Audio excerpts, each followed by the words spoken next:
잠깐 같이 기도드리겠습니다.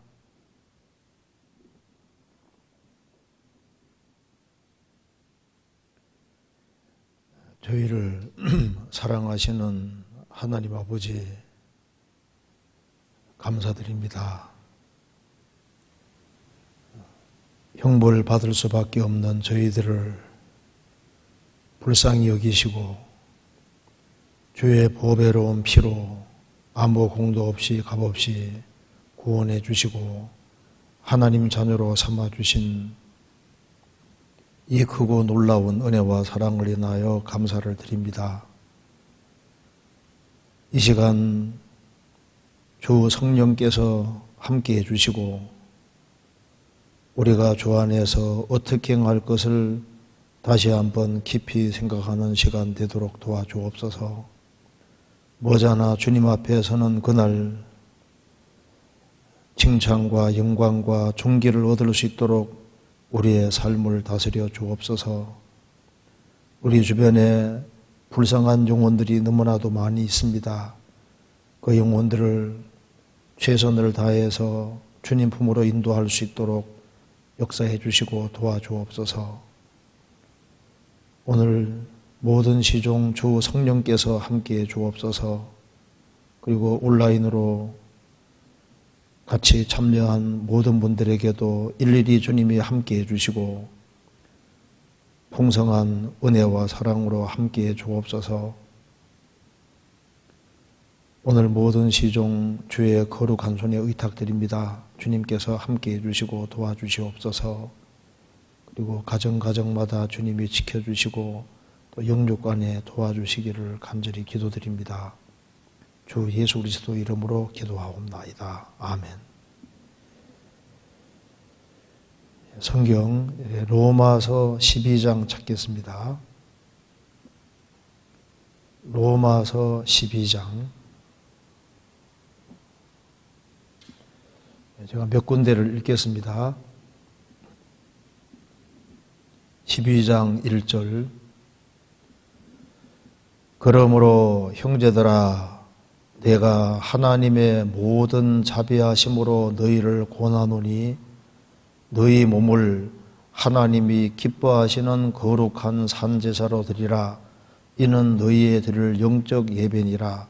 너희는 이 세대를 본받지 말고 오직 마음을 새롭게 함으로 변화를 받아 하나님의 선하시고 기뻐하시고 온전하신 뜻이 무엇인지 분별하도록 하라. 내게 주신 은혜로 말미암아 너희 중 각 사람에게 말하노니 마땅히 생각할 그 이상의 생각을 품지 말고 오직 하나님께서 각 사람에게 나눠주신 믿음의 분량대로 지혜롭게 생각하라. 우리가 한 몸에 많은 지체를 가졌으나 모든 지체가 같은 직분을 가진 것이 아니니 이와 같이 우리 많은 사람이 그리스도 안에서 한 몸이 되어 서로 지체가 되었느니라. 우리에게 주신 은혜대로 받은 은사가 각각 다르니 혹 예언이면 믿음의 분수대로, 혹 섬기는 일이면 섬기는 일로, 혹 가르치는 자면 가르치는 일로, 혹 권위하는 자면 권위하는 일로, 구제하는 자는 성실함으로, 다스리는 자는 부지런함으로, 긍휼을 베푸는 자는 즐거움으로 할 것이니라. 사랑엔 거짓이 없나니 악을 미워하고 선에 속하라. 14절입니다. 너희를 핍박하는 자를 축복하라. 축복하고 저주하지 말라. 즐거워하는 자들로 함께 즐거워하고 우는 자들로 함께 울라. 그리고 18절입니다. 할 수 있거든 너희로서는 모든 사람으로 더불어 평화하라. 내 사랑하는 자들아 너희가 친히 원수를 갚지 말고 진노하심에 맡기라. 기록되었으되 원수 갚는 것이 내게 있으니 내가 갚으리라고 주께서 말씀하시느니라. 내 원수가 줄이거든 먹이고 목마르거든 마시우라. 그리함으로 내가 숯불을 그 머리에 쌓아 놓으리라. 악에게 지지 말고 선으로 악을 이기라. 거기까지입니다. 명절 잘 보내셨습니까? 이 명절을 끝나고 난 다음에 그런 명절 같은 것이 있으면 마음이 아주 흐트러지기가 또 쉽습니다. 그래서 오늘 로마서 12장을 중심으로 해서 우리가 주 안에서 정말 바르게 신앙생활을 하고 있는지, 또 어떻게 신앙생활을 하는 것이 바른 신앙생활인지를 같이 한번 생각해 보려고 합니다. 로마서 1장부터 11장까지는 대체로 교리적인 측면이 많이 기록이 되어 있습니다. 그런데 이제 로마서 12장부터 그 이하는 그리스도인의 실제적인 삶이 기록이 되어 있습니다. 그래서 로마서 12장 1절부터 21절까지는 그리스도인이 네 가지 측면에서 어떻게 신앙생활을 해야 될지를 자세히 기록을 하고 있습니다. 그래서 오늘 네 가지 측면에서 본 하나님이 기뻐하시는 삶의 모습이라는 제목으로 좀 말씀을 드려보겠습니다. 로마서 12장 1절부터 2절까지는 그리스도인이 개인 생활에 대해서 기록을 했습니다. 그래서 1절에 보면은 그러므로 형제들아 내가 하나님의 모든 자비하심으로 너희를 권하노니 너희 몸을 하나님이 기뻐하시는 거룩한 산제사로 드리라. 이는 너희들을 영적 예배니라. 그리스도인의 개인 신앙생활에서는 너희 몸을 하나님이 기뻐하시는 거룩한 산제사로 드리라. 하나님 앞에서 그리스도인의 개인 생활을 이렇게 얘기를 했습니다. 그리고 이제 3절부터 13절까지는 교회 안에서의 생활을 주로 이야기를 하고 있습니다. 그래서 5절에 보면은 이와 같이 우리 많은 사람이 그리스도 안에서 한 몸이 되어 서로 지체가 되느니라. 주님은 머리고 구원받은 사람은 지체의 각 부분으로서 몸으로 연결되어 있다는 겁니다. 그래서 주님 몸 된 교회 안에서 어떤 식으로 행동을 해야 될 것이냐, 어떤 식으로 행하는 것이 바른 신앙생활인지를 쭉 얘기를 하고 있습니다. 그리고 이제 14절부터 18절까지는 이웃과 관련해서 이야기를 하면서 17절에 아무에게도 악으로 악을 갚지 말고 모든 사람 앞에서 선한 일을 도모하라. 할 수 있거든 너희로서는 모든 사람으로 더불어 평화하라. 이웃 사람하고 접촉하는 가운데 최대한 선한 일을 도모하고 할 수 있거든 모든 사람으로 더불어 평화하라. 왜냐하면 그렇게 해야만 전도하기가 수월하기 때문입니다.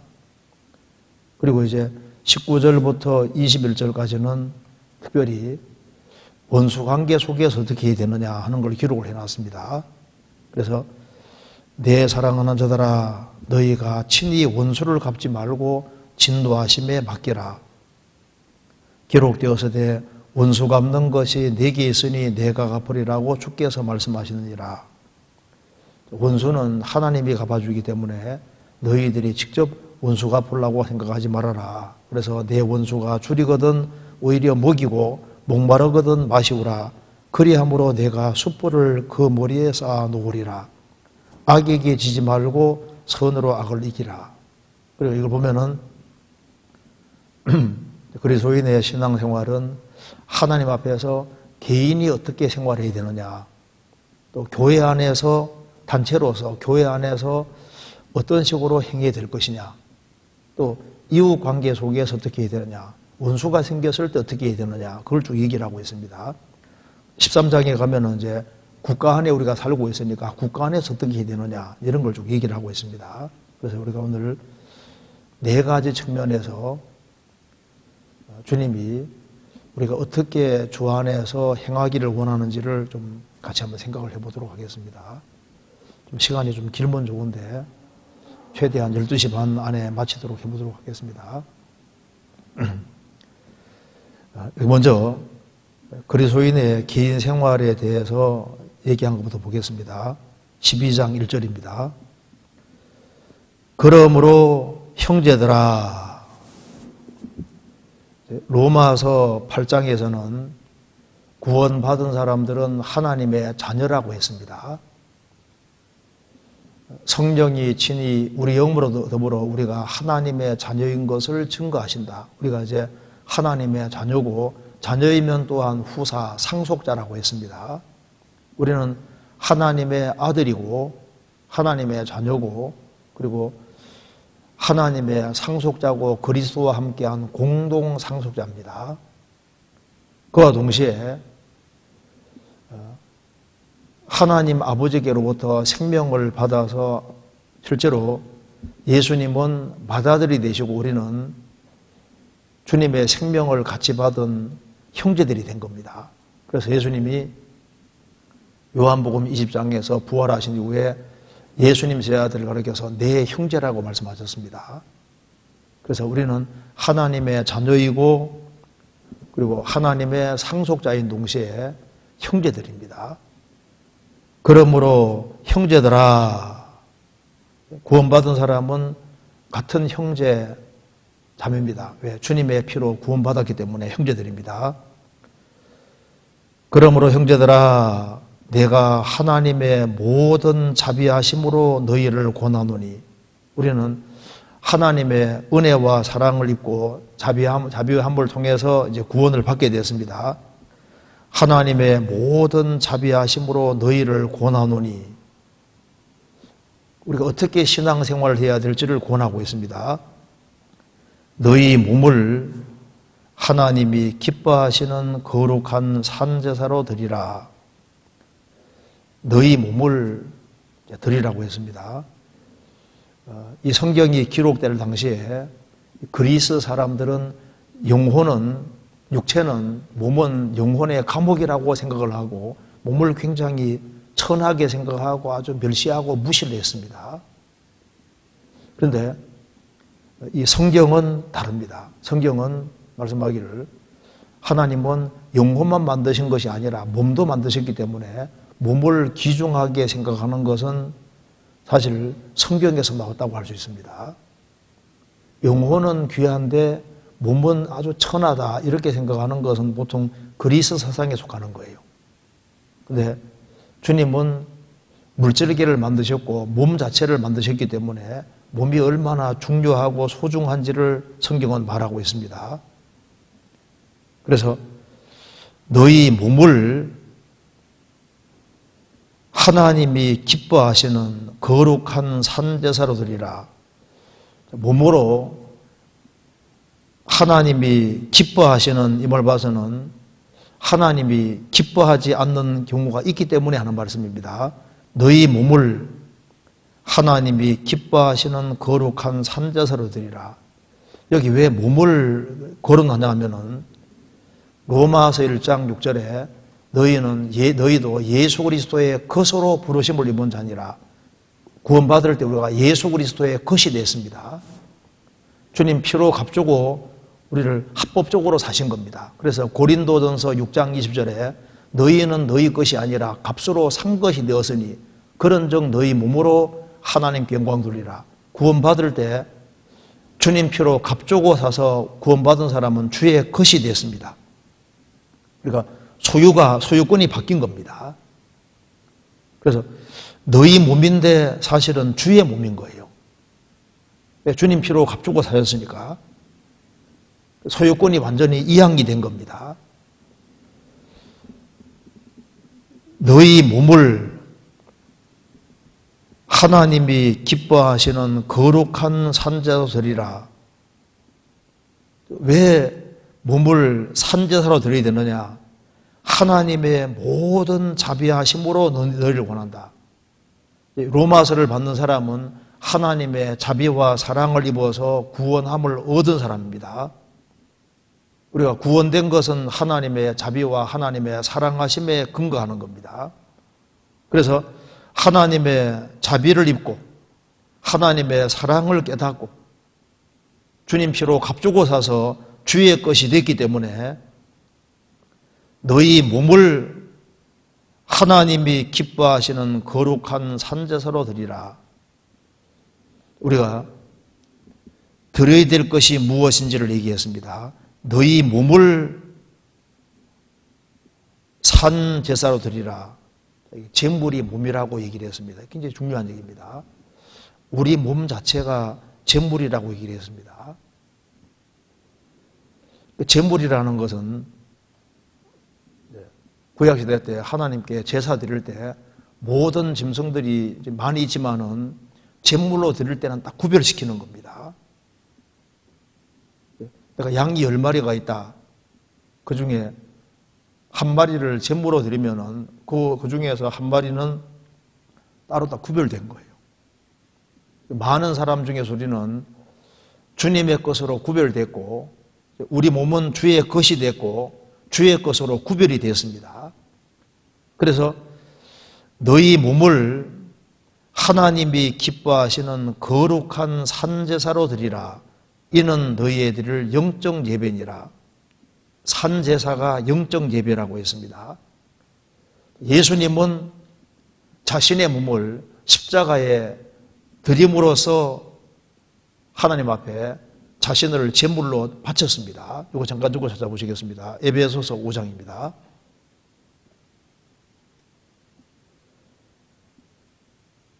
(5장 2절)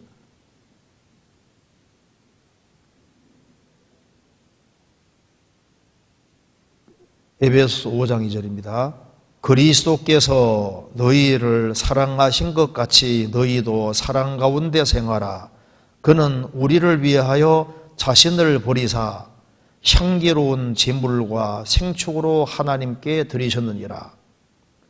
예수님은 우리를 위하여 자신을 버리사 향기로운 제물과 생축으로, 구약시대 때 양이나 염소, 송아지 이런 짐승으로 하나님께 바치는 것처럼 향기로운 제물과 생축으로 자신을 하나님께 드리셨다. 예수님이 자신을 하나님께 드리신 것처럼 너희 몸을 산제사, 로마서 12장 1절에 죽은 제사 말고 산제사, 하나님이 받으실 수 있는 산제사로 드리라. 이는 너희의 드릴 영적 예배니라. 그래서 하나님이 뭘 기뻐하시냐 하면은, 하나님이 기뻐하시는 선물이 뭐냐 하면은 우리 몸을 하나님 앞에 바치는 걸 하나님이 기뻐하시는 겁니다. 제사라는 것은 제단에서 죽이는 겁니다. 희생제사를 죽여서 딱 보리를 놓는 것이 제사지 않습니까? 그래서 거룩한 산제사로 드리라. 이것이 바로 영적인 예배니라. 구원받은 사람은 구원받은 그날부터 주님 앞에 갈 때까지 예배 드리는 생활입니다. 제사 드리는 생활입니다. 그래서 어떻게 하는 것이 제사와 예배를 드리는 것이냐? 요한복음 4장 찾겠습니다. 요한복음 4장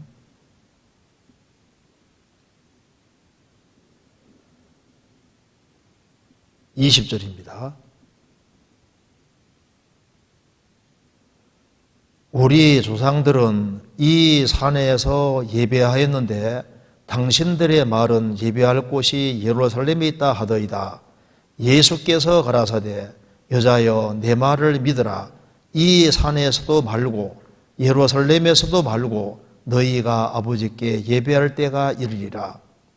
너희는 알지 못하는 것을 예배하고 우리는 아는 것을 예배하노니 이는 구원이 유대인에게서 남이니라. 아버지께 참으로 예배하는 자들은 신령과 진정으로 예배할 때가 오나니 곧 이때라. 아버지께서는 이렇게 자기에게 예배하는 자들을 찾으시느니라. 하나님은 영이시니 예배하는 자가 신령과 진정으로 예배할지니라. 6번째 남편하고 살고 있던 사마리 여자가 예수님을 만났습니다. 그래서 평상시에 궁금하게 생각하던 것을 예수님께 줬습니다. 사마리 여자는 말했습니다. 우리 조상들은 이 산에서, 그리심산에서 예배를 하였는데 당신들 말, 유대인들은 말하기를 예배할 곳이 예루살렘에 있다 하더이다.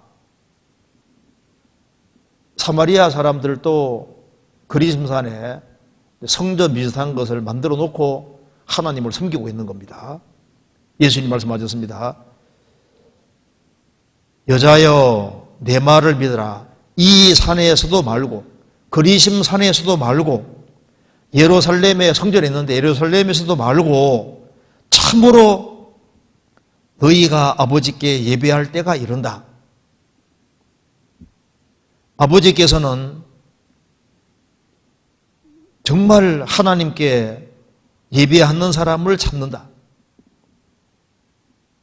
아버지께 참으로 예배하는 자들은 신령과 진정으로 예배할 때가 오는데 어디 때라 아버지께서는 이렇게 자기에게 예배하는 자들을 찾으시느니라. 하나님은 영이시니 예배하는 자가 신령과 진정으로 예배할지니라. 그리심 산에서도 말고 예루살렘에서도 말고 참으로 예배할 때가 온다. 그래서 이 말대로 예수님이 죽으시고 부활하신 후에 오순절에 성령이 오셨고 성령이 제자들 속에 들어왔습니다. 그때부터 참된 예배가 뭔지를 알게 되는 겁니다. 장소적인 예배 말고 이 산에서도 말고 예루살렘에서도 말고 참으로 예배할 때가 온다.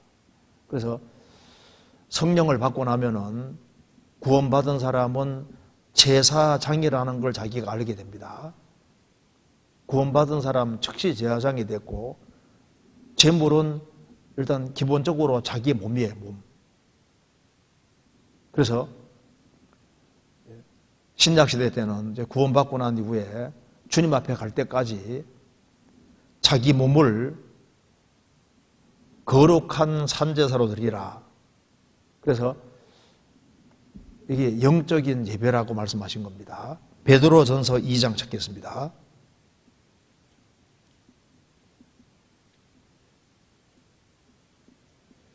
베드로전서 2장 5절입니다.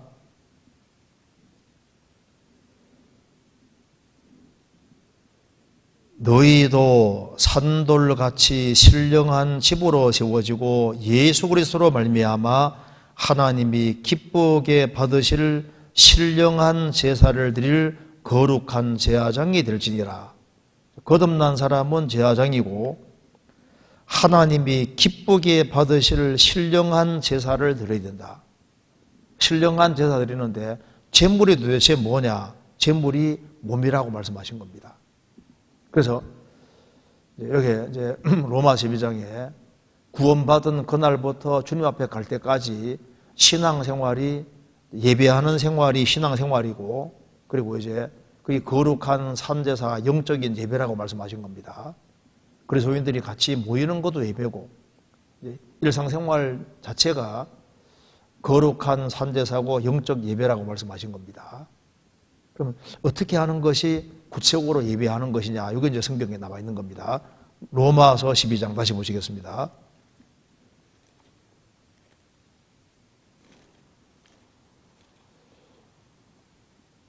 (12장) 2절.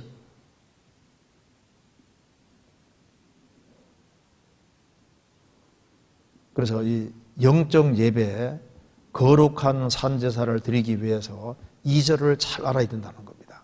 2절. 너희는 이 세대를 본받지 말고, 먼저 우리가 어떤 세대에 살고 있는지를 알 필요가 있습니다. 우리가 살고 있는 이 세대는 하나님의 정죄와 심판 아래에 있는 세상입니다. 마귀가 강하게 역사하는 세상이고 악하고 음란한 세대라고 말씀하신 대로 이 세대는 우리가 본받을 세대가 못 되는 겁니다. 그래서 너희는 이 세대를 본받지 말고, 먼저 우리가 살고 있는 이 세대가 어떤 세대인지를 알아야 됩니다.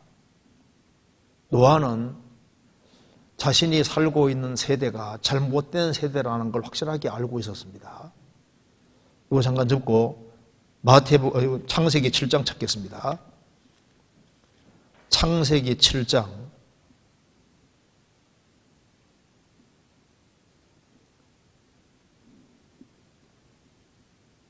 1절.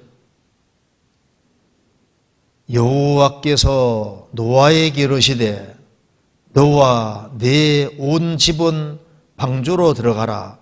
내가 이 세대에 네 앞에서 의로움을 내가 보았음이니라.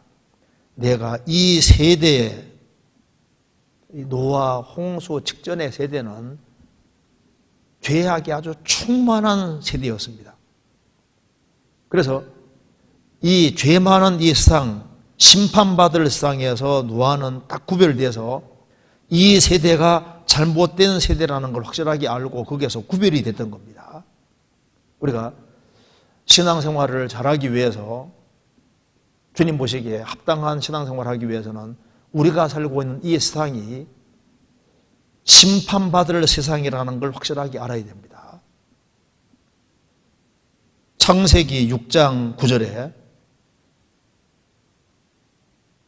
6장 8절에 그러나 노아는 여호와께 은혜를 입었더라. 노아의 사적은 이러하니라. 노아는 의인이요 당세에 완전한 자라. 그가 하나님과 동행하였으며 그가 세 아들을 낳았으니 셈과 함과 야벳이라. 때에 온 땅이 하나님 앞에 회개하여 강포가 땅에 충만한지라. 하나님이 보신 적 땅이 회개하였으니 이는 땅에서 모든 혈육 있는 자의 행위가 폐기함이었더라.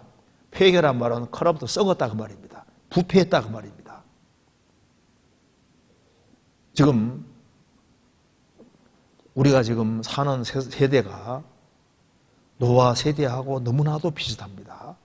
이제 곧 하나님의 심판과 멸망을 받을 세대인 거예요. 지금 감각 없는 세대가 되어가고 있습니다. 갈라디아 1장 4절에 말한 대로 아주 악한 세대입니다. 믿음 없고 폐역한 세대고, 빌립보서 2장 5절에 말한 대로, 15절에 말한 대로 어그러지고 거스리는 세대입니다. 모든 것이 다 찌그러지고 다 왜곡되고 잘못된 길을 가고 있는 거예요. 그리고 하나님을 아주 거스리는 세대입니다.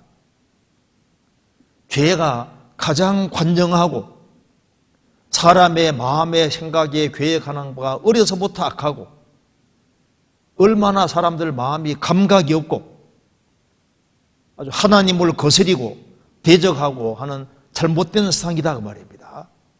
그래서 먼저는 신앙생활을 바르게 하기 위해서는 이 세대가 지금 잘못된 세대구나, 지금 망할 세대구나, 완전히 멸망으로 치닫는 세대구나 하는 것을 확실하게 깨우쳐야 되는 겁니다. 그렇지 않고서는 하나님 앞에 합당하게 신앙생활을 할 수 없는 겁니다. 그래서 로마서 12장 2절 다시 보시겠습니다. 2절에 너희는 이 세대를 본받지 말고, 본받는단 말은 여기 헬라 말 속에 스케마라고 단어가 들어있는데 무슨 말이냐면은 바깥을 닮아가는, 바깥을. 그러니까 세상 사람들이 하는 것을 따라하는 걸 말하는 겁니다. 영어로 컨폼이라, 컨폼. 그리고 세상 사람들이 하는 방식을 그대로 쫓아가지고 행하는 걸 말하는 겁니다. 이 세대를 본받지 말고, 닮지 말고, 카멜레온이 환경에 따라 색깔을 바꾸는 것이 거기 이 세대를 본받는 거예요. 세상 사람하고 똑같이 닮아가는 걸 말하는 겁니다. 세상 사람들의 사조를 따라가는 겁니다. 불신자들이 하고 있는 것 똑같이 하는 거예요. 그래서 어떤 번역에는 이렇게 되어 있습니다.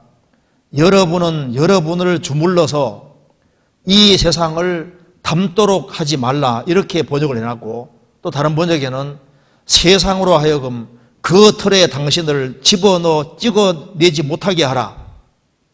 그러니까 세상 사람의 방식을 따르지 마라 그 말입니다. 신앙생활을 바르게 하기 위해서 너희는 이 세대를 본받지 말고 이 세대를 닮지 말고, 그래서 조금씩 타협을 하면은, 잘못하면 조금 시간 지나가면은 엉뚱하게 되고 세상 사람처럼 돼버리는 겁니다. 제가 어떤 글에 보니까 미국의 남북 전쟁 당시에 이제 남군은 회색의 제복을 입고 북군은 푸른색 제복을 입었다고 합니다. 북군은.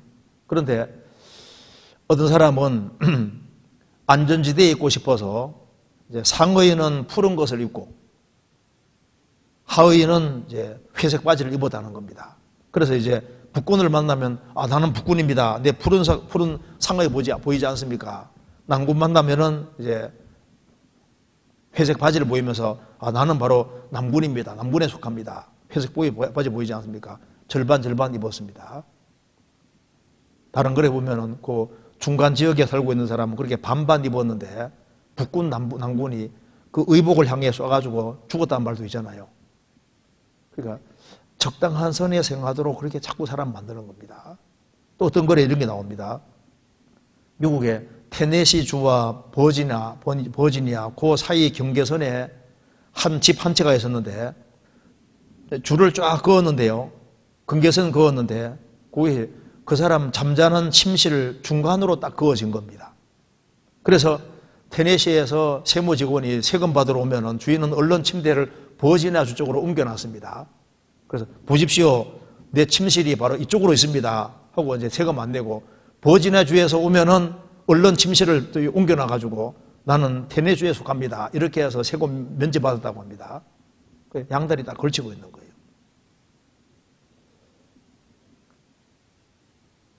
우리 신앙생활 속에서 너희는 이 세대를 본받지 말고 세상 사람을 닮아가지 말고 그래서 신앙생활은 신앙생활대로 하고 이 세상은 세상대로 본받고 양쪽에 왔다 갔다 하면은 시간 지나가면은 이 마음 자체가 흐트러지는 거예요. 너희는 이 세대를 본받지 말아라. 이 세상은 정죄받은 세상이고 심판받을 세상이다. 세상에 살지만은 세상에 마음이 뺏기면은 신앙생활에 손해보는 건 이건 많이 할 길이 없거든요. 우리가 구원받고 주님 앞에 갈 때까지 신앙생활에서는 절대 손해보면 안 됩니다. 이거 잠깐 적고 요한일서 2장입니다.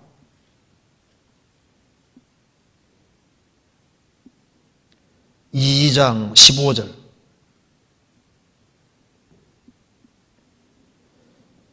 이 세상이나 세상에 있는 것들을 사랑치 말라.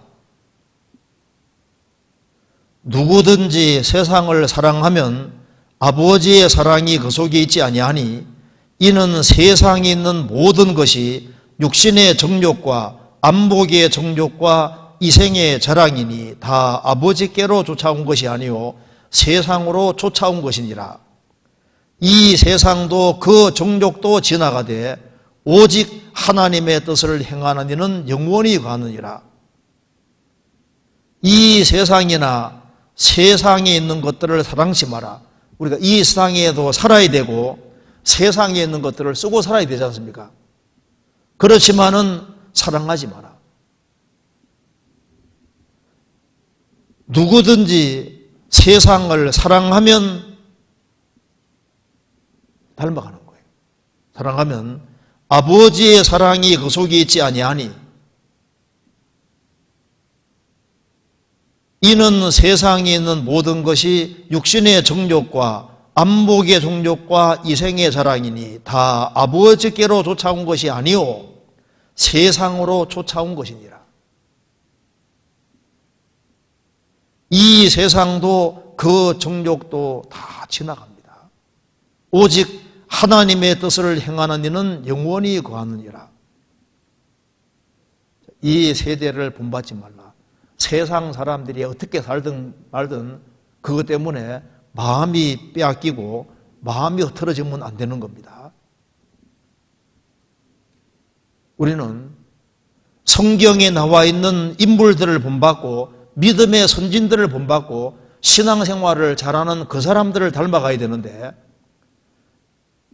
이 세대를 본받지 말고 포커스를 세상 사람을 본받고 저 사람처럼 세상 사람처럼 돼야 되겠다. 세상 사람을 닮아갈 때 조금씩 곁길로 들어서게 되는 겁니다. 사람은 자기가 닮고자 하는 쪽으로 닮도록 되어 있는 거예요. 내가 무엇을 부러워하고 무엇을 소망하느냐, 그쪽으로 담게 되어 있는 겁니다. 이 세대를 본받지 말고 어디를 본받아야 되냐 하면은 성경을 통해서 믿음 생활을 잘한 사람을 본받고 주님을 잘 섬기는 그쪽으로 본받으려고 해야 되는데, 그렇지 않으면 하면은 조금씩 타락을 합니다. 조금.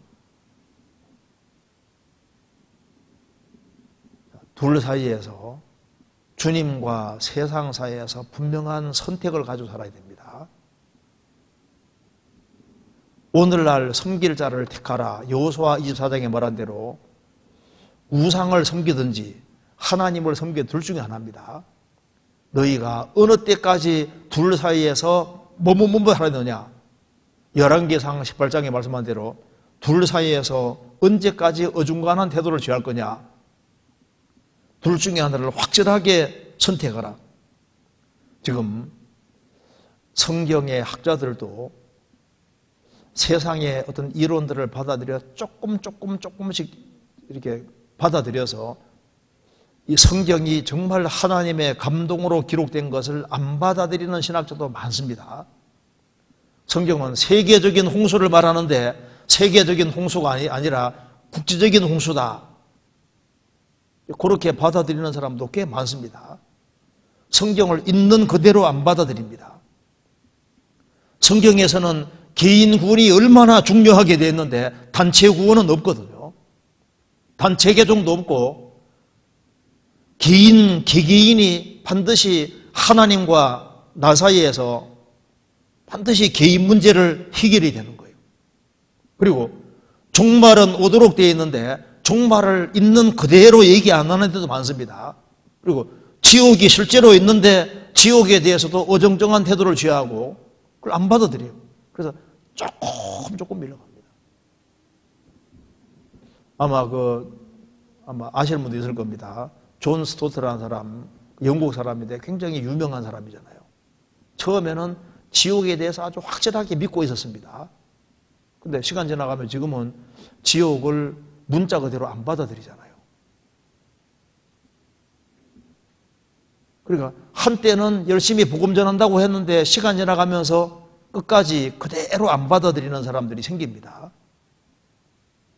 조금씩 벗어나는 거예요. 그래서 사람이 온갖 것을 다 한다 할지라도 영혼이 거듭나지 아니하면 전부 다 껍데기에 불과한 겁니다. 그러니까 확실히 거듭나지 않으면 안 되고, 그리고 거듭난 것이 확실하면은 성경에서 말씀한 대로 우리는 주의 것이 됐고, 주의 것이 됐으면은 산제사, 영적인 예배 드리고 하나님이 기뻐하시는 삶을 살아야 되는데, 그러기 위해서는 먼저 이 세상이 잘못된 세상이구나, 내가 본받을 세상이 아니다, 그 말입니다. 로마서 1장에 썩어질 사람을 숭배한다 그랬는데요, 사람은 썩어버릴 사람입니다.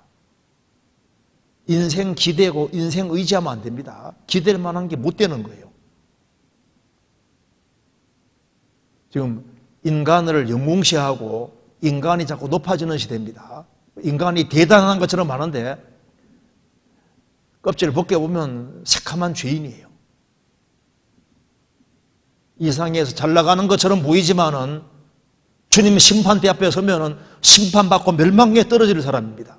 우리가 본받을 사람이 세상 사람 중에 누가 있냐, 그 말입니다. 우리는 신앙생활을 잘하는 사람, 그런 사람을 본받으려고 해야 되는 겁니다. 그래서 이 세상에서 본받을 만한 사람 찾기가 쉽지 않지 않습니까? 그러니까 성경에 포커스를 맞추어서 성경 안에서 신앙생활을 잘하고 주님께 칭찬받은 사람이 어떤 사람인지 믿음의 선진들을 잘 보고 거기에다가 포커스를 자꾸 맞춰야 되는 거예요. 로마서 12장 2절입니다. 너희는 이 세대를 본받지 말고 세상 사람 비슷하게 돼가지 마라, 그 말입니다. 오직 마음을 새롭게 함으로, 여기에 마음이 나와 있습니다. 마음이 새롭게 될 필요가 있습니다. 왜냐하면 마음은 쉽게 둔해집니다. 그래서 마가복음 6장 52절에 분명히 45개 물고기 2마리로도 5,000명도 먹이시고 예수님이 기적을 엄청나게 행하셨는데 그걸 떡을 먹고도 그냥 금방 마음이 둔해졌다고 되잖아요. 마음은 쉽게 둔해집니다. 명절 잠깐 사이에도 마음이 쉽게 둔해질 수 있고, 마음이 쉽게 둔해지고 강팍해집니다. 사람 마음은 참 신비한 거예요.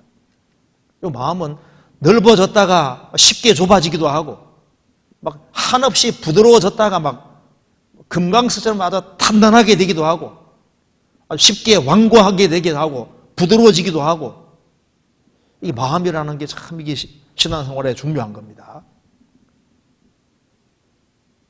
너희 오직 마음을 새롭게 함으로. 그래서 신앙생활을 바르게 하고 산제사로 드리기 위해서는 오직 마음을 새롭게 함으로, 마음과 생각과 정신, 지성이 새롭게 되는 것이 바로 성령의 역사입니다. 여기에 새롭게 함으로, 중생, 거듭남이란 말이 중생한다, 거듭난다, 그것이 헬라말로 아나겐나온인데, 아나가 위로부터입니다. 우리가 아나겐나온, 위로부터 태어났다. 중생이라는 건 위로부터 하나님의 생명을 받아, 성령 받아서 거듭나는 게 중생이잖아요. 여기는 뭐라 되어 있냐면은 아나 카이노시스, 위로부터 새롭게 되는, 그러니까 오직 마음을 새롭게 함으로, 이거는 아래로부터 오는 것이 아니다 그 말입니다. 이 영혼이 새롭게 되는 것, 마음이 새롭게 되는 것은 반드시 위로부터 성령의 도우심을 받아야지 마음이 새롭게 된다 그 말입니다. 우리가 세상에 그 무엇을 추구한다 할지라도 그렇다고 해서 마음과 생각과 지성 이런 것이 새롭게 되질 않습니다. 이것은 성령으로 되어진, 성령으로.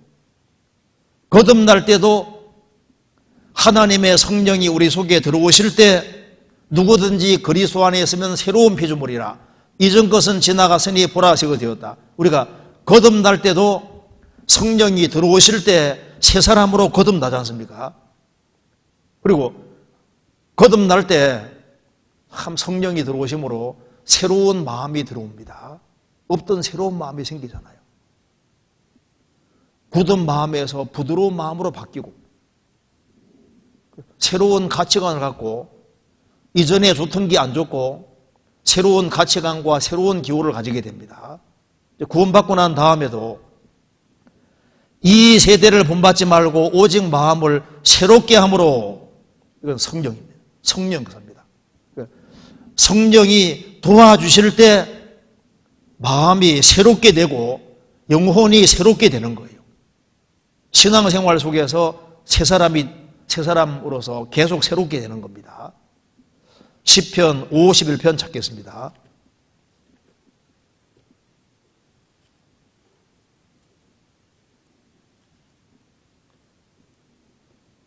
51편 10절입니다.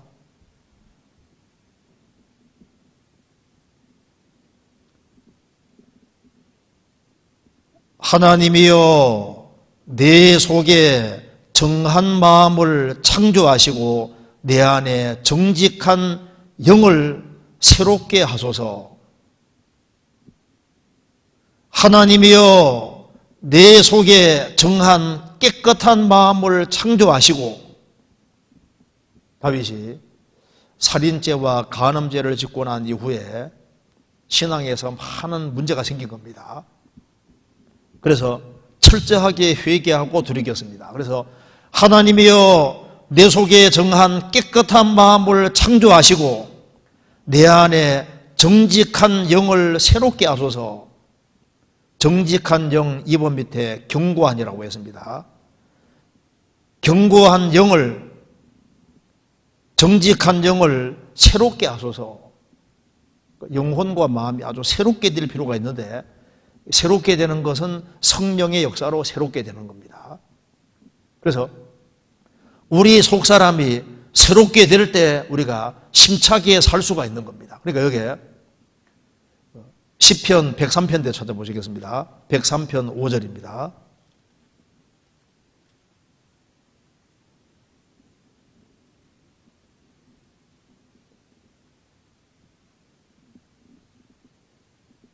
(103편 5절) 좋은 것으로 내 소원을 만족해 하사 내 청춘으로 독수리같이 새롭게 하시는도다. 여기에 내라는 게 영혼 말하는 겁니다. 내 영혼아, 1절에 내 영혼아 그랬죠. 여호와를 송축하라. 내 속에 있는 것들아 다 그 성모를 송축하라. 내 영혼아 여호와를 송축하며 그 모든 택을 잃지 말지어다. 영혼을 향해 지금 말하는 겁니다. 5절에 좋은 것으로 내 소원을 만족해 하사 내 청춘으로, 영혼은 항상 청춘입니다. 영혼은 항상 젊잖아요. 100살 되신 분에게도 물어보면 마음은 항상 청춘이라고 말합니다. 내 청춘을, 영혼은 항상 청춘인데 내 청춘을 독수리같이 새롭게 하시는도다. 새롭게 되는 것이, 새롭게 하는 것은 성령 역사로 새롭게 되는 거예요. 위로부터 성령께서 역사하실 때 영혼이 새롭게 되는 겁니다. 고린도후서 4장입니다.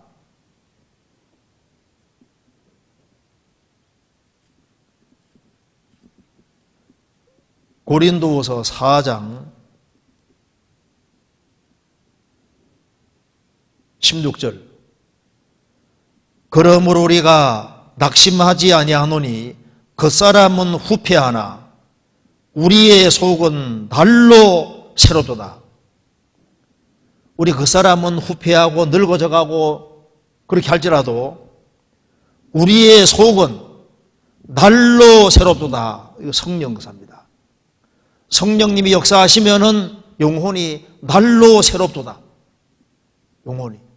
그래서 영혼이 새롭게 될 때 살맛이 나고 영혼이 새롭게 될 때 힘이 있는 거예요. 오직 여호와를 앙망하는 자는 새 힘을 얻으리니, 그 새 힘은 위로부터 주어지는 겁니다. 그래서 심령으로, 영혼으로 새롭게 되어 우리의 속은 날로 새롭도다.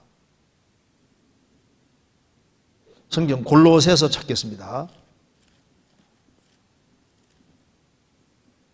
골로새서 3장 10절 새 사람을 3장 10절입니다. 새 사람을 입었으니 이는 자기를 창조하신 자의 형상을 좇아 지식에까지 새롭게 하심을 받는 자니라. 지식에까지 새롭게 하심을 받는 자니라. 우리 속에 역사하시면은 마음과 생각, 지식 모든 게 새롭게 바뀌어지는 겁니다. 그래서 로마서 다시 보시겠습니다. 로마서 12장 2절 너희는 이 세대를 본받지 말고 오직 마음을 새롭게 함으로 성령의 공급을 받을 때 새롭게 되는 겁니다. 그래서 예수님 말씀하시기를 요한복음 6장에서 내가 너에게는 말이 곧 영이요 생명이니라. 말씀이 갈 때 성령이 같이 가시면서 말씀을 잘 귀담아 간절하게 들으면은 말씀 갈 때 성령님이 같이 가셔서 영혼을 새롭게 해주시는 거예요. 말씀이 갈 때 하나님의 생명이 같이 가서 생명을 얻게 하고 더 풍성히 얻게 해주시고 은혜에다가 은혜를 계속 주시고 우리가 같이 모여서 같이 말씀 배울 때 성령님이 말씀 갈 때 같이 가셔서 영혼의 공급을 해주시기 때문에 새롭게 되는 겁니다. 그래서 우리가 모임에 오기 전에는 오늘은 그냥 모이기 싫은데 그래도 왔다가 돌아갈 때는 어떤 마음이 드냐면은 잘 왔구나. 다음번에 꼭 와야지. 이런 새로운 마음이 마음에 생기고 새로운 결심이 생깁니다. 그래서 이제 새롭게 되는 것이 이게 성령 역사입니다. 성령 역사. 12장 2절. 너희는 이 세대를 본받지 말고 오직 마음을 새롭게 함으로 변화를 받아. 이것이 변화를 받아가 헬라 원어에도 내적으로 속이 바뀌어지는 걸 말하는 겁니다. 그래서 이 세대를 본받지 말고 이것은 바깥을 말합니다. 바깥. 외적인 걸 말하는 것이고, 변화를 받아 했을 때, 변화를 받아 할 때 변화라는 것 자체가 내적으로 바뀌어지는 걸 말하는 겁니다. 성령에 의해서 내면이 바꿔지는 걸 말하는 거예요. 그래서 내면이 변화가 되면서 성령님의 도우심과 지배를 받음으로 자기 중심에서 그리스도 중심의 삶이 되고 그리스도를 닮아가는 것을 말하는 겁니다. 그래서 우리 속이 바꿔지는 걸 말하는 속이. 우리가 바깥으로 세상을 본받지 않으려고 하는 것은 자기 노력입니다. 안 본받으려고 노력을 해야죠. 그런데 내면이 바뀌는 것은 반드시 하나님의 도우심을 받아야 되기 때문에 오직 마음을 새롭게 함으로 변화를 받아. 그러니까 위로부터 성령님이 역사하시면은 내면이 바뀌고 중심이 바뀌어지는 걸 말하는 겁니다. 그래서 세상을 자꾸 본받아 가는 사람은 아무것도 못 깨닫습니다. 세상을 본받지 않으려고 노력하는 사람들, 그리고 간절하게 성령님의 도우심을 구하는 사람은 마음이 새롭게 되고 속이 바꿔지기 때문에 하나님의 선하시고 기뻐하시고 온전하신 뜻이 무엇인지를 분별하도록 하라. 그렇게 해서 분별이 이루어지는 거예요. 그래서 이 세대를 본받기를 원하는 사람들, 그리고 성령님의 도우심을 안 받는 사람은 하나님의 뜻이 무엇인지 캄캄한 거예요. 모르는 거예요. 구원받을 때 성령님이 들어오심으로 기본적으로 신령한 일은 신령한 것으로 분별하느니라. 성령이 들어오실 때 기본적으로 분별력이 생기지 않습니까? 그리고 이제 이 분별력이 점점 커져야 되는데 세상을 본받지 않으려고 노력할수록 주님께서 더 큰 분별력을 주십니다. 그리고 성령님의 도우심을 받을 때 성령님이 내게 도대체 뭘 원하시는지, 주님의 뜻이 무엇인지, 하나님의 선하시고 기뻐하시고 온전하신 뜻이 무엇인지를 분별할 수 있게 되는 거예요. 분별력이 흐려진다는 것은 세상과 많이 친해졌다는 증거가 되는 겁니다. 어느 순간부터 성경이 안 깨달아집니다.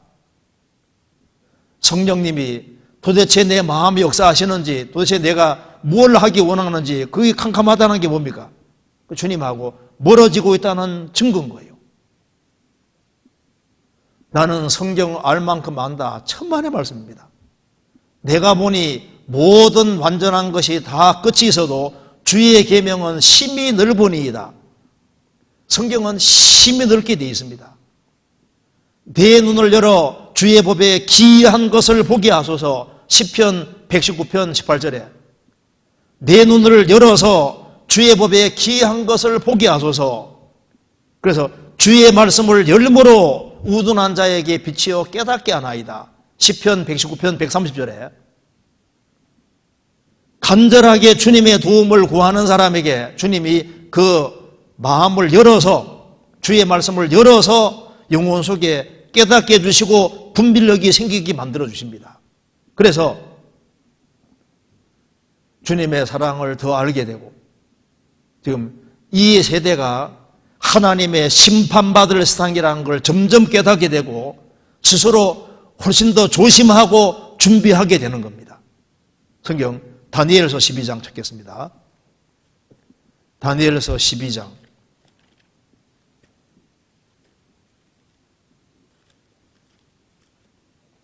10절.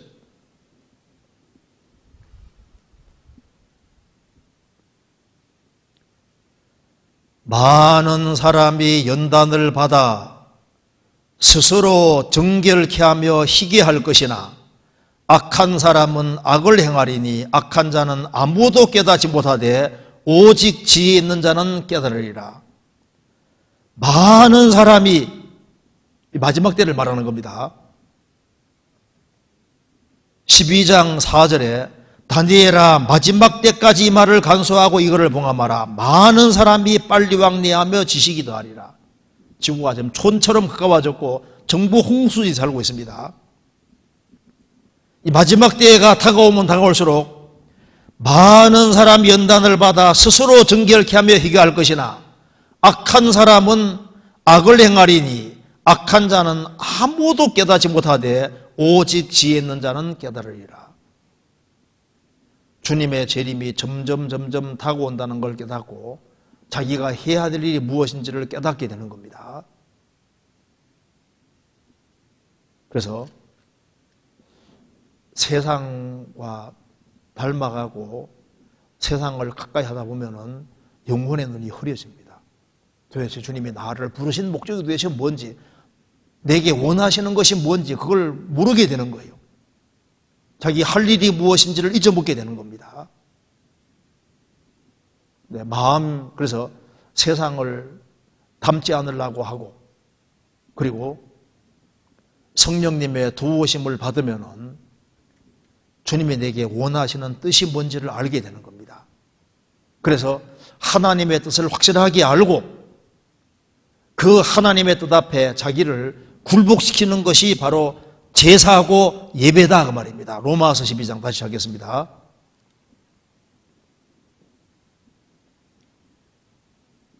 (12장 1절입니다) 그러므로 형제들아 내가 하나님의 모든 자비하심으로 너희를 권하노니 너희 몸을 하나님이 기뻐하시는 거룩한 산제사로 드리라. 이는 너희의 드릴 영적 예배니라. 그래서 몸을 산제사로 영적 예배로 드리기 위해서는, 몸을 하나님께 드리기 위해서는 드려야 될 방향을 정확히 알아야 되는 겁니다. 잡아 바치는데 몸을 굴복시키는 것이 제사거든요. 그래서 예수님이 십자가 앞두고 할만하시거든 이 잔을 내게서 지나가게 하옵소서. 하지만 나의 원대로 마옵시고 아버지 원대로 되기를 원하나이다 하고 십자가 죽는 것이 하나님의 뜻이니까, 하나님 뜻이 분명하니까 뜻 앞에 자기를 완전히 굴복시킨 것이 거기 제사였던 겁니다.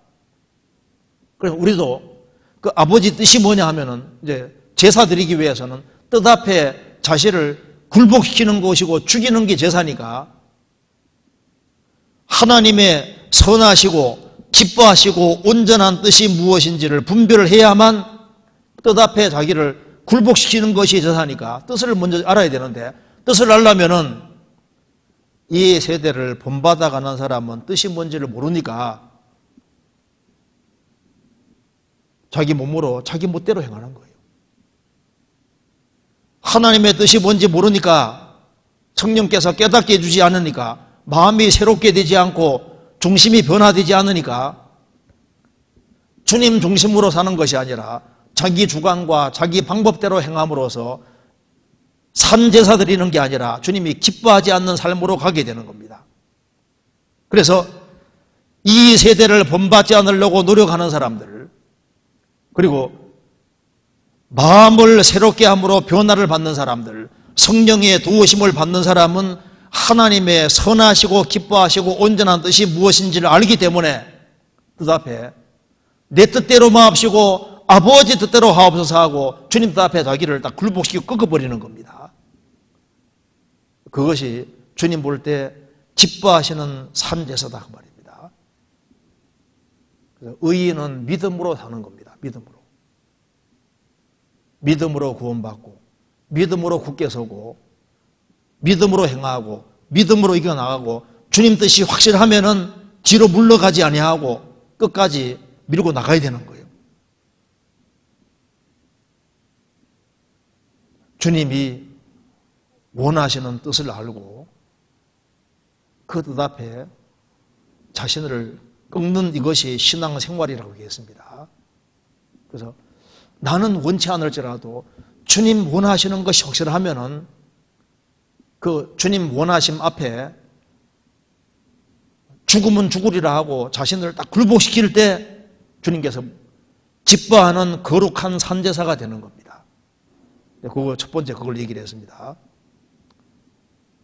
그리고 이제 로마서 12장 3절부터 13절까지는 교회 생활을 얘기를 하고 있는데, 구원받은 사람은 단독이 아닙니다. 구원받은 사람은 주님을 머리로 받드는 사람들이 모인 무리로 연결이 되어 있는 겁니다. 그래서 구원받고 난 이후에 내가 지체의 한 부분이라는 걸 잊지 말아야 됩니다. 5절에 4절부터 제가 읽겠습니다. 우리가 한 몸에 많은 지체를 가졌으나 모든 지체가 같은 직분을 가진 것이 아니니 이와 같이 우리 많은 사람이 그리스도 안에서 한 몸이 되어 서로 지체가 되었느니라. 구원받아도 자신이 주님 몸된 교회 안에서 지체의 한 부분이라는 것을 잊으면 안 됩니다. 우리는 항상 공동체 안에 있다는 걸 알아야 됩니다. 그래서 그러면 공동체 안에 있다는 걸 알고 공동체 안에서 어떻게 하는 것이 신앙생활인지를 말해주고 있는 겁니다. 공동체 안에서 어떻게 신앙생활을 해야 될 것인가, 여기에 대한 지침이 여기에 잘 기록이 되어 있습니다. 3절, 내게 주신 은혜로 말미암아 너희 중 각 사람에게 말하노니 마땅히 생각할 그 이상의 생각을 품지 말고 오직 하나님께서 각 사람에게 나눠주신 믿음의 분량대로 지혜롭게 생각하라. 여기에 믿음의 분량이라는 게 나와 있습니다. 분량이라는 말이 나와 있고, 6절에는 우리에게 주신 은혜대로 받은 은사가 각각 다르니 혹 예언이면 믿음의 분수대로, 믿음의 분량이 나와 있고 믿음의 분수가 나와 있죠. 분수. 그리고 4절에 우리가 한 몸에 많은 지체를 가졌으나 모든 지체가 같은 직분을 가진 것이 아니니 역할이 다르다 그 말입니다. 그러니까 분량이 다르고 믿음의 분수, 분량과 분수가 다르고, 그리고 지체지만은 같은 직분을 가진 것이 아니다. 역할이 다르다는 것을 얘기를 했습니다. 그래서 우리가 교회 안에서 신앙생활하는 데 있어서 믿음의 분량대로 지혜롭게 생각하라.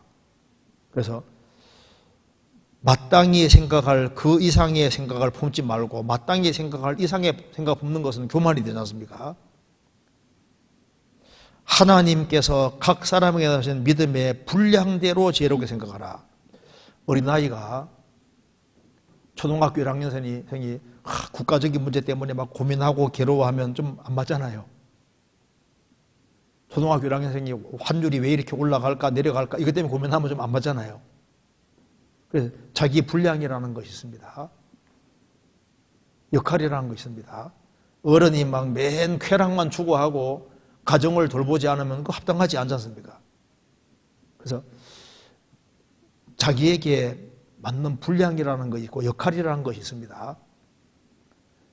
김치나 된장 같은 거 담글 때 금꼬리에서 담그면 안 맞잖아요. 이것은 장독에게 이제 질그릇에서 담아야만 제 맛이 납니다. 그러니까 이제 적당한 것이 따로 있도록 되어 있습니다. 우리 신앙생활도 마찬가지입니다. 자기에게 분량이라는 것이 있는데 분량을 넘어서는 것은 교회 생활에서 옳지 않은 것을 말하고 있습니다. 루시퍼는 자기 위치를 이탈했습니다. 피조물로서 조물주처럼 되려고 하다가 마귀가 돼버리지 않습니까? 그래서 신앙생활을 하는 데 있어서 하나님은 사람에게 분량이라는 걸 주셨으니까 분량 안에서 최선을 다할 생각을 해야 된다. 그래서 5달란트 받은 사람은 5 남기면 돼요. 2 받은 사람은 2 남기면 되는 겁니다. 하나님이 많이 맡은 자에게는 많이 찾으시고 적게 맡은 자에게는 적게 달라고 하십니다. 그리고 구원받고 1년 된 사람의 분량이 있고 10년 된 사람의 분량이 다를 수밖에 없는 거예요. 분량 차이가 있습니다. 그래서 믿음의 분량이라는 것이 있는데 믿음은 똑같은데 분량은 분명히 차이가 납니다. 그래서 왜 내 분량 같지 않냐고 판단하면 안 돼요. 사람마다 분량이라는 게 서로 다릅니다. 분량 차이를 모르면 나는 왜 이렇게 하는 너는 못하냐고 이렇게 정죄할 수도 있잖아요. 어린 아이에게 쌀가마 짊어지고 가라 하면 그거 안 맞습니다. 분량 차이가 있는 거예요. 그래서 자기 신앙을 자기가 가지고 있고, 그리고 다른 사람의 신앙은 사람마다 분량 차이가 나기 때문에 똑같이 구원받아서도 분량 차이가 있다는 걸 항상 인정을 하고 있어야 됩니다. 왜 저 사람은 나처럼 안 하냐 하고 판단하고 이렇게 정죄하면은 그건 잘못이 될 수도 있습니다. 분량 차이가 있기 때문입니다. 그리고 자기가 어느 정도의 분량이 있는지는 언제 제일 잘 아냐 하면은 어떤 시련과 역경과 어려움이 있을 때 자기 믿음의 분량 정도를 알 수가 있는 거예요. 교회당 지을 때 헌금하자 이럴 때 하면요, 그 속에서도 믿음 분량이 보통 드러나기도 합니다. 그리고 가난한 사람이 믿음의 분량이 훨씬 클 수도 있어요. 그 사람은 부유한데 믿음의 분량이 훨씬 적을 수도 있거든요. 서머나 교회는 환난과 궁핍이 있었지만 믿음에서 부유한 사람이고 믿음 분량이 상당히 컸습니다. 라오디게아 교회는 나는 부자라 부유하여 부족한 것이 없다고 했지만 주님께서는 너의 가련한 것과 가난한 것과 눈먼 것과 벌거벗은 걸 알지 못하노도다. 그들은 부유했지만은 믿음의 분량은 상당히 적었습니다. 하나님은 사람마다 믿음의 분량이 다르기 때문에 분량에 맞춰서 인도해 가시는 거예요. 이제 그런데 구원받고 1년, 2년, 3년, 4년 지나가면서 믿음이라는 게 더욱 자라고 믿음이 자라면서 분량도 커지거든요. 믿음의 분량이 커지면은 그만큼 또 일을 감당할 수 있게 되는 겁니다. 믿음을 자꾸 키워야 됩니다. 교회 생활을 해야 되기 때문에 교회 생활 속에서 믿음의 분량이 커지면 커지는 만큼 그 사람은 주 안에서 일을 할 수가 있는 거예요. 그래서 믿음의 분량, 이것을 최대한 키우려고 노력을 해야 됩니다. 그럼 어떻게 하면 믿음이 커지느냐? 믿음은 들으면서 하기 때문에 말씀을 계속적으로 열심히 들어야 돼요. 아기가 젖을 먹으면 잘 자라는 것처럼 말씀을 열심히 듣고 말씀을 잘 배우면은 배우는 만큼 확진하는 만큼 믿음이 커지게 되는 거예요. D.L. 무디가 믿음을 키우기 위해서 아주 열심히 기도했습니다. 믿음이 안 자라는 거예요. 나중에 보니까 믿음은 기도 열심히 한다고 자라는 것이 아니고 믿음은 들으면서 나며 하나님 말씀을 익혀야 되구나. 그래서 D.L. 무디가 성경을 열심히 익히는 가운데 하나님 말씀에 대한 확신이 커지니까 점점 믿음이 강화되는 걸 알았습니다. 그리고 믿음이 어떻게 분량이 커지느냐? 계속적으로 형제자매들하고 교제하는 속에서 순종하고 복종하는 걸 배우는 속에서 믿음이 자꾸 자라고, 그리고 금이 불 속에 들어가는 것처럼 시련을 계속 통과해 가는 가운데서 믿음이 점점 자랍니다. 그리고 신앙생활 잘하는 것을 보고 듣는 가운데서 믿음이 점점 굳세지는 거예요. 믿음은 커지기도 하고 작아지기도 합니다. 성경 히브리서 한번 찾겠습니다. 11장 34절. 11장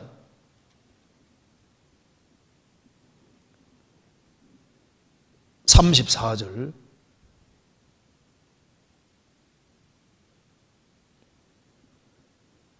불의 세력을 멸하기도 하며 칼날을 피하기도 하며 연약 가운데서 강하게 되기도 하며 전쟁에 용맹되어 이방 사람들의 진을 물리치기도 하며. 믿음장입니다.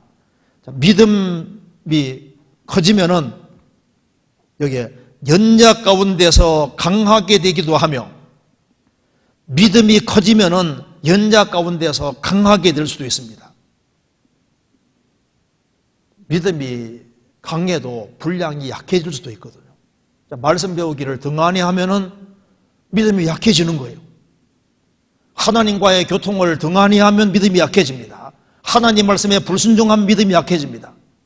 교제를 멀리하고 세상 가까이 하면 믿음이 약해집니다. 또 시련과 고난이 지속돼서 거기에서 무너져서 믿음이 약해지기도 하거든요. 믿음은 약해지기도 하고 강해지기도 합니다. 연약 가운데 믿음이 커지고 강해지기도 합니다. 그래서 연약 가운데서 강하게 되기도 하며 믿음의 분량을 최대한 우리가 키우려고 힘써야 되거든요.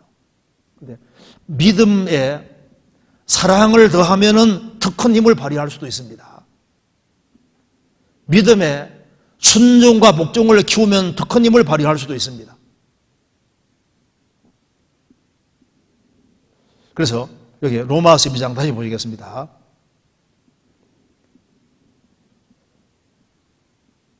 삼 절 끝에 믿음의 분량대로 지혜롭게 생각하라. 4절 우리가 한 몸에 많은 지체를 가졌으나 모든 지체가 같은 직분을 가진 것이 아니니 이와 같이 우리 많은 사람이 그리스도 안에서 한 몸이 되어 서로 지체가 되었느니라. 우리에게 주신 은혜대로 받은 은사가 각각 다르니 혹 예언이면 믿음의 분수대로. 사람은 자기 주제 파악하는 게 참 필요하지 않습니까? 하나님 말씀을 증거하는 것도 자기 믿음의 분수대로 해야 된다. 설교하는데도 자기 경험에서 넘어가는 걸 얘기를 하면 안 됩니다. 자기 분량을 넘어가면 안 되는 거예요. 또 자기가 하지 못하는 걸 또 강조해서도 안 됩니다. 그죠? 예언이면 믿음의 분수대로. 자기 분량 안에서 분수대로 하는 거예요. 분수대로.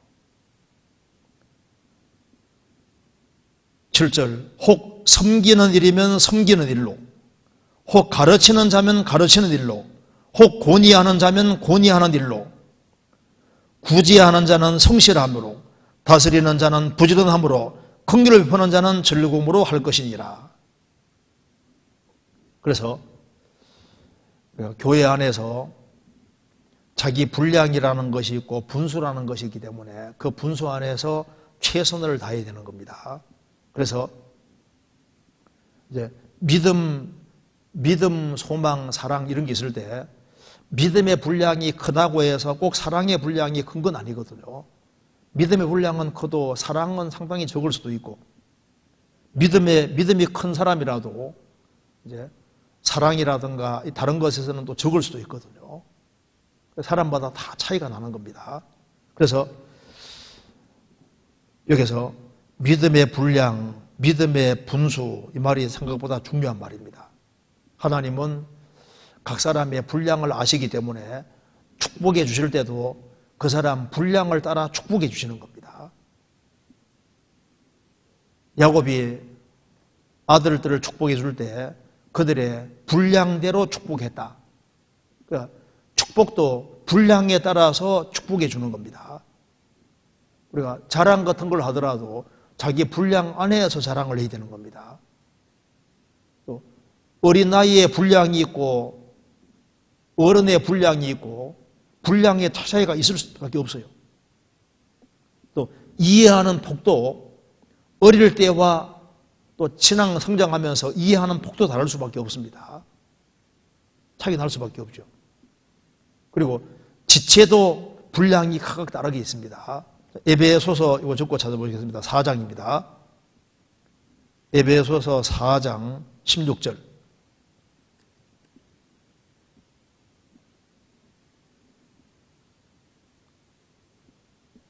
16절 그에게서 온몸이 각 마디를 통하여 도움을 입음으로 연락하고 상합하여 각 지치 분량대로 역사하여 그 몸을 자라게 하며 사랑 안에서 스스로 세우느니라. 여기에 각 지치 분량이란 말이 나와 있죠. 구원받아서도 각 지체마다 분량이 다를 수밖에 없어요. 주님께서는 그 분량에 맞춰서 이렇게 주시는 겁니다. 애기는 젖 먹는 것이 맞는 거예요. 애기들은 밥을 못 먹거든요. 또 좀 잘한 사람은 밥을 먹고 어떤 사람도 단단한 것도 먹지 않습니까? 분량이라는 게 다를 수밖에 없습니다. 그래서 지체마다 믿음의 분량이 다르고, 그리고 이제 지체마다 분량이라는 것이 다르다는 걸 우리가 알고, 그 다음에 그렇기 때문에 지체마다 역할이라는 것이 다 다르다고 말입니다. 교회 안에서 내가 성도로서 내 역할이 뭔지를 알고 내가 자연스럽게 잘할 수 있는 것이 바로 내 역할인 거예요. 어떤 사람 보면 참 붙잡아주는 걸 잘합니다. 권위하는 걸 잘하거든요. 그러면 자기가 잘하는 것을 이제 계속 활용을 하는 거예요. 어떤 사람은 노래를 잘합니다. 그걸 활용을 해야 되거든요. 어떤 사람은 미술을 잘한다. 자기 잘할 것이 있는데 자기 잘하는 것을 자기 분량 안에서 자연스럽게 해야 되는 겁니다. 그래서 내가 할 수 있는 것만 최선 다해서 하면 되는 거예요. 로마서 12장입니다. 그래서 6절부터 이제 9절까지 소개, 8절까지 소개, 우리 각자가 할 수 있는 그 범위 안에서 하되 최대한 성실하게 하라고 주기를 했습니다. 그러면서 9절에 사랑엔 거짓이 없나니 악을 미워하고 선에 속하라. 공동체 생활에서 정말 중요한 것이 3절에서는 믿음의 분량대로 믿음과 그 다음에 사랑, 믿음과 사랑이 이제 교회 공동체 생활 속에 중요하다는 겁니다. 사랑엔 거짓이 없나니 악을 미워하고, 마귀는 악의 화신이니까 마귀를 미워하고 마귀를 원수로 생각하고 마귀에 대해서 원한을 가지고 마귀가 하는 것을 미워하고 마귀하고 타협하지 마라 그 말입니다. 악을 미워하고 선에 속하라. 하나님은 선하신 분이니까 우리는 하나님께 속하고, 형제가 연합하여 동거하는 것이 어찌 그리 선하고 아름다운고, 형제와 연합하고 동거하는 것이 선한 것이니까 선에 속하라. 주님 몸 된 교회에 속하라 그 말입니다. 불신자를 건지는 것은 선한 겁니다. 선에 속하라. 전도하는 것이 선에 속하는 겁니다. 성도들을 튼튼하게 만드는 것도 선에 속하는 거예요. 그래서 악을 미워하고 선에 속하라. 선을 고소하고 선에 달라붙어 있고 선 쪽에 소속이 되라. 10절 형제를 사랑하며 서로 우애하고 존경하기를 서로 먼저 하며 부지런하여 게으르지 말고 열심을 품고 주를 섬기라. 여기에 교회에 대해 얘기를 하면서 부지런하여 게으르지 말고 열심을 품고 주를 섬기라. 교회 생활을 하면서 주를 섬기라고 했습니다. 눈에 주님 보이지 않잖아요. 눈에 보이지 않는 주님을 어떻게 섬길까요? 교회 안에서 믿음의 분량대로, 믿음의 분수대로 자기 지체로 역할을 잘하는 것이, 그것이 주님을 섬기는 것이 된다고 말입니다. 부지런하여 게으르지 말고 3번이나 열심을 품고 주를 섬기라. 주님을 섬기는데 부지런한 것이 중요하고 열심히 중요하다는 것을 얘기를 했습니다.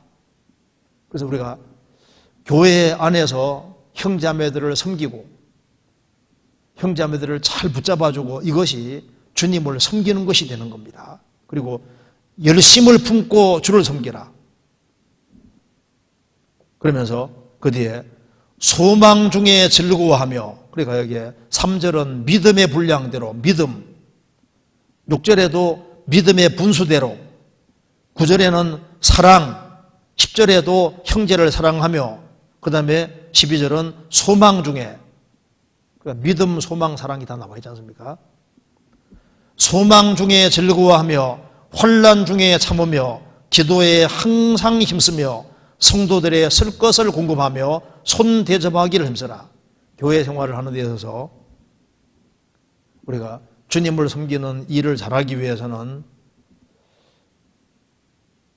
혼란 중에 참고 기도에 항상 있으며 하나님의 도우심이 없이는 봉사생활을 제대로 할 수 없잖아요. 그리고 성도들의 쓸 것을 공급하며 손 대접하기를 힘쓰라. 그래서 여기 이제 교회 생활을 어떻게 해야 될지를 얘기를 했습니다. 특별히 왜 열심을 품고 주를 섬기라 그러냐면은 우리가 주님을 위해서 할 수 있는 시간이 많지 않습니다. 시간이 그렇게 많이 안 남았거든요. 그리고 주님의 재림이 정말 임박이기 때문에 정말 열심을 품고 주를 섬기고 바짝 주를 위해 열심히 살다가 주님 앞에 서야 될 겁니다. 그 지역교회 어떤 분이 봉고 몰고 있지 않습니까? 스트렉스 봉고 몰고 이제 이렇게 말씀을 듣고 쭉 가고 있었는데 본인이 이제 차 몰고 있다는 걸 깜빡 잊어버렸어요. 설교 말씀 듣다가. 기도하겠습니다 하니까 이제 같이 기도하다가 꽝 했거든요. 차만 고장나고 이제 목숨은 구했는데 그러니까 그게 차를 몰고 가면서도 그분이 말씀을 열심히 듣는 분이거든요. 신앙생활 정말 잘하죠. 그러니까 여기에 그 말씀을 듣는데도 열심으로 듣고 뭔가 열정이 있고 열심히 있으면은 이거는 참 이게 신앙생활에서 참 보기 좋은 모습이라고 할 수 있습니다. 미지근한 것은 하나님이 싫어하시는 것에 속하는 겁니다. 하나님이 정말 싫어하는 것이 많이 있는데 계시록 2장 3장 보면 뭘 싫어하십니까?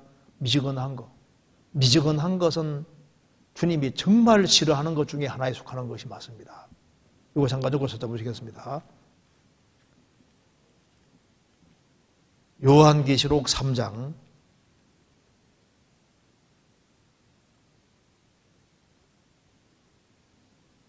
16절입니다. 3장 16절.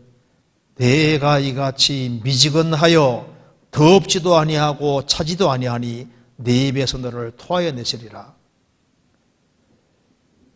어떤 미지근하면은 내 입에서 너를 토하여 내시리라. 무슨 말입니까? 하나님이 받으실 것이 하나도 없다 그 말입니다. 하나님은 뭘 받으시냐 하면은 덥든지 차든지 믿으려면 아주 확실하게 믿든지 안 믿으려면 안 믿든지 확실하게 하라 그 말입니다. 미지근하면은 내가 못 받겠다. 우리 신앙생활 속에서 미지근하면은 하나님하고 관계없습니다. 하나님 못 받아요.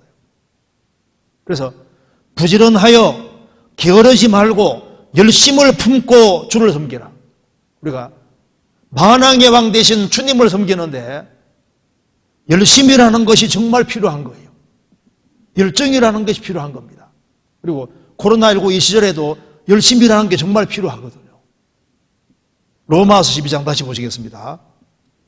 14절. 너희를 핍박하는 자를 축복하라. 축복하고 저주하지 말라. 이웃에게 전도를 하려고 하고 그리고 신앙생활 멋지게 하고 바르게 하려고 하고 주님을 섬기고 주님 뜻을 알고 주님을 섬기고 교회 안에 지체로서 자기 역할을 최선 다하면서 그러면서 주변 사람들에게 영혼을 건지려고 하면은 이제 핍박받을 수 있습니다. 우리가 아무 일도 하지 않으면 핍박도 없습니다. 너희를 핍박하는 자를 축복하라. 축복하고 저주하지 말라. 핍박을 받을 때 성경에서 복이 있다고 했습니다. 핍박을 하는 자를 오히려 축복해 주라. 축복하고 저주하지 말라. 즐거워하는 자들로 함께 즐거워하고 우는 자들로 함께 울라. 서로 마음을 같이 하며 높은 데 마음을 두지 말고 도리어 낮은 데 처하며 스스로 지혜 있는 채 말라. 아무에게도 악으로 악을 갚지 말고 모든 사람 앞에서 선한 일을 도모하라. 할 수 있거든 너희로서는 모든 사람으로 더불어 평화하라. 우리는 선을 행하기 위해서 부르심을 받았습니다.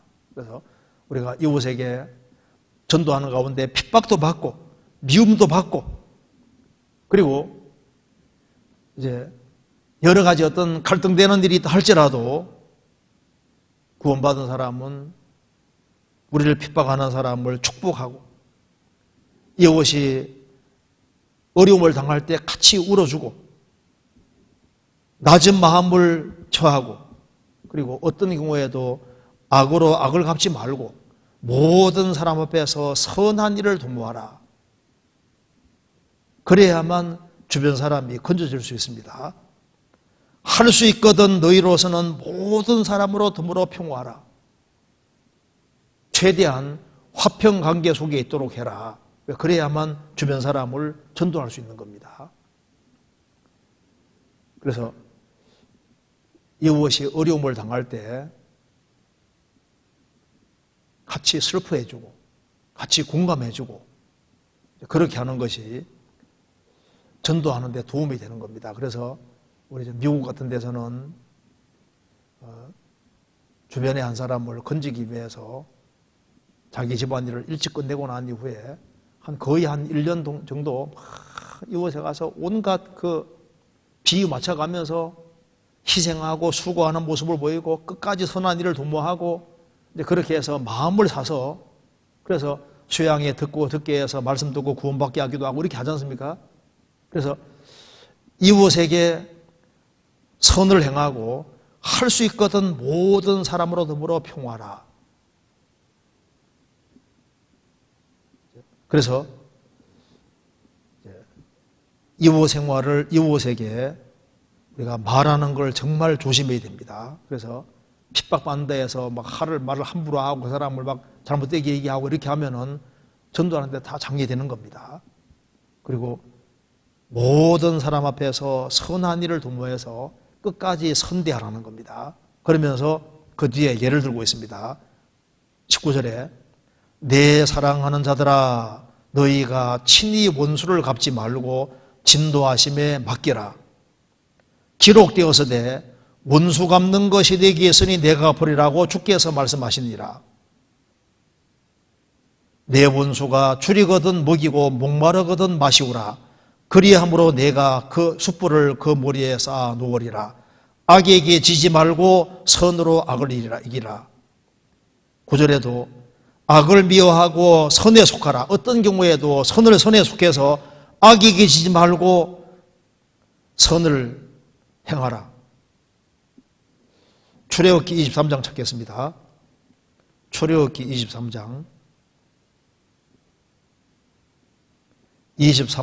4절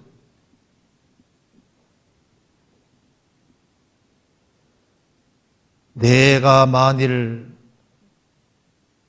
23장 4절입니다. 내가 만일 내 원수의 길 잃은 소나 나귀를 만나거든 반드시 그 사람에게로 돌릴지며 내가 만일 너를 미워하는 자의 나귀가 짐을 싣고 엎드러짐을 보거든 삼가 버려두지 말고 그를 도와 그 짐을 부리올지니라. 원수라 할지라도 어떤 경우에도 선대해라. 잠언 24장 찾겠습니다. 잠언 24장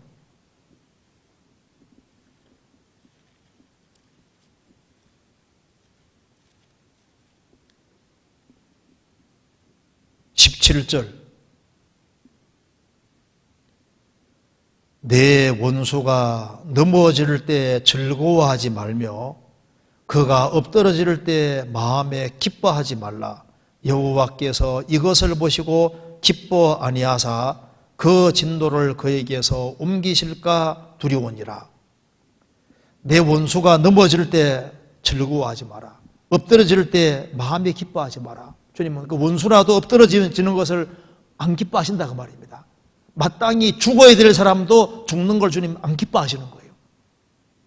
그러니 너의 원수가 엎드러질 때 속으로 잘됐다고 쾌지를 부르면은 합당치 않다 그 말입니다. 여호와께서 이것을 보시고 기뻐 아니하신다 그랬죠? 잠언 25장 찾겠습니다. 21절.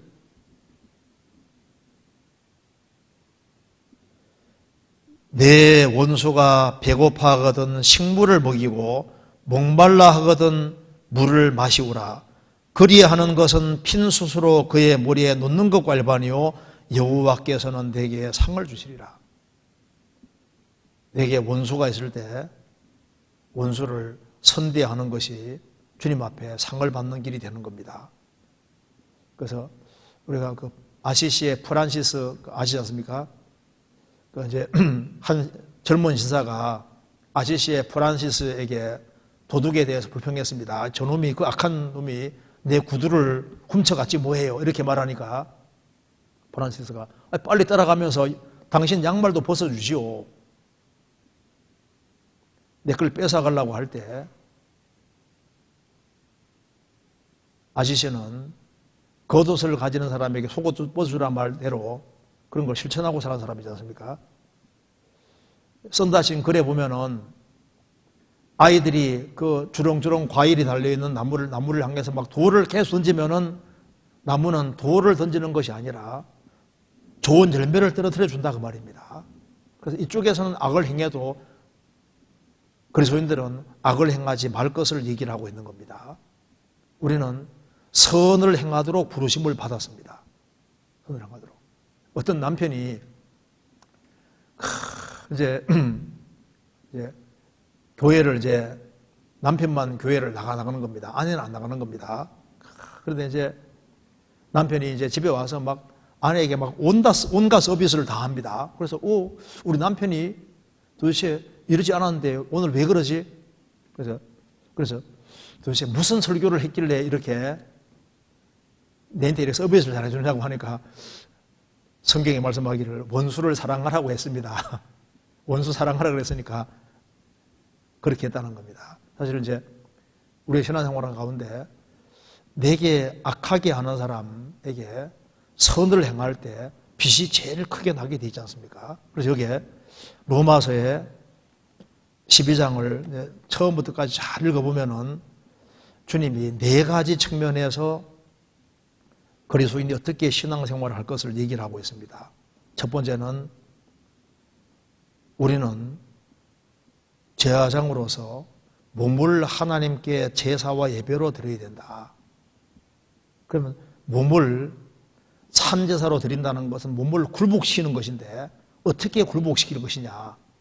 그건 하나님의 뜻을 분명히 알고 뜻 앞에 자기를 딱 굴복시켜야 되는데 그러기 위해서는 이 세대가 악한 세대라는 걸 깨닫고 이 세대에서 구별되면서 하나님의 성령으로 새롭게 하심으로 마음이 자꾸 바꿔지고 속이 바뀌면은 주님이 정말 이걸 원하시는구나 하는 걸 알고 뜻 앞에 자기를 굴복시키는 것이 그게 신앙생활이라는 겁니다. 그리고 이제 주님이 내 속에 역사하신 것이 사실이면은 나는 교회 지체로 있구나. 지체로서 내가 할 역할을 내 분량 안에서 최선 다해서 해야 되고 그리고 이제 분량이 날이 가면 갈수록 커져야 되는 겁니다. 그리고 이제 이웃과 관계되는 속에서 신앙생활 바르게 하고 전달을 하려고 하면은 핍박 같은 게 올 수 있는데 어떤 경우에도 끝까지 선을 행하고 언어에서도 선을 행하고 그리고 실제 생활에서도 선한 일을 도모하고 최대한 화평을 구하라. 화평을 구하는 가운데서도 특별히 원수가 생길 수 있을 텐데 원수가 생겨도 원수 갚지 말고 원수가 줄이거든 먹이고 목마르거든 먹이고 그렇게 해서라도 끝까지 선을 행하고 악에게 지지 말고 선으로 악을 이기라.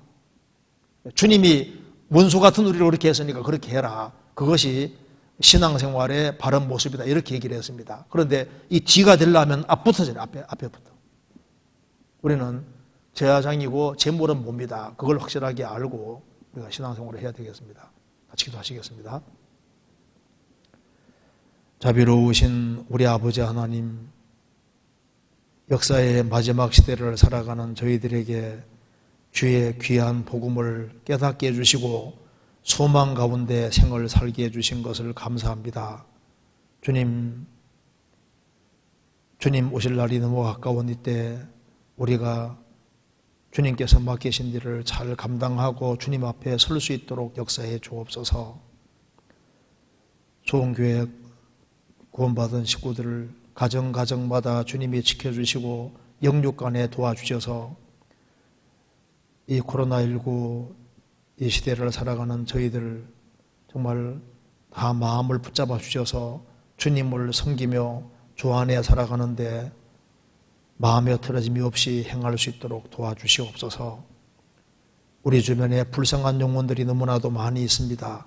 주님께서 우리 가운데 역사해 주셔서 주님이 원하시는 대로 많은 사람을 주님 품으로 인도하는 데 귀하게 쓰임받도록 도와주옵소서.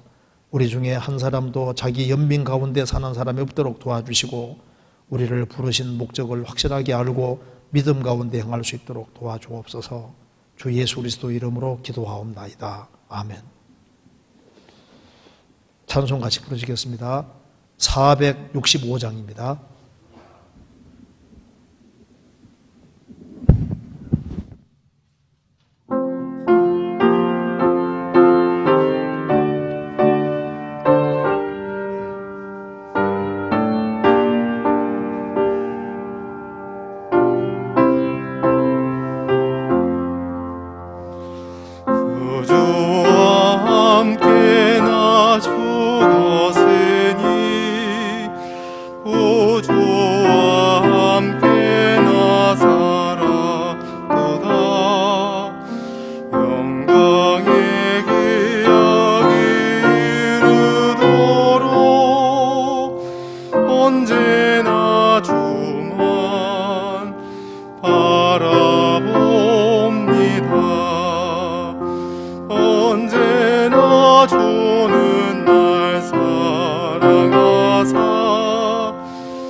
언제나 나를 도와주시네. 언제나 주는 날 사랑하사 언제나 새 생명 주시나니 영광의 기약이 이르도록 언제나 주만 바라봅니다. 뼈아픈 눈물을 흘릴 때와 쓰라린 마음으로 탄식할 때 주께서 그때도 같이 하사 언제나 나를 생각하시네. 언제나 주는 날 사랑하사 언제나 새 생명 주시나니 영광의 기약이 이루도록 언제나 주만 바라봅니다.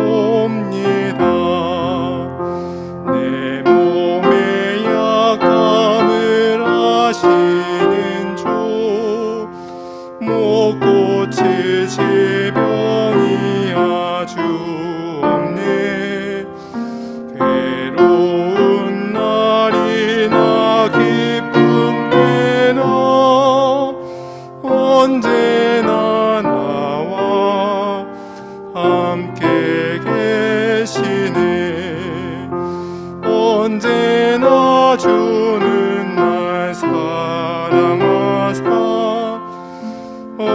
내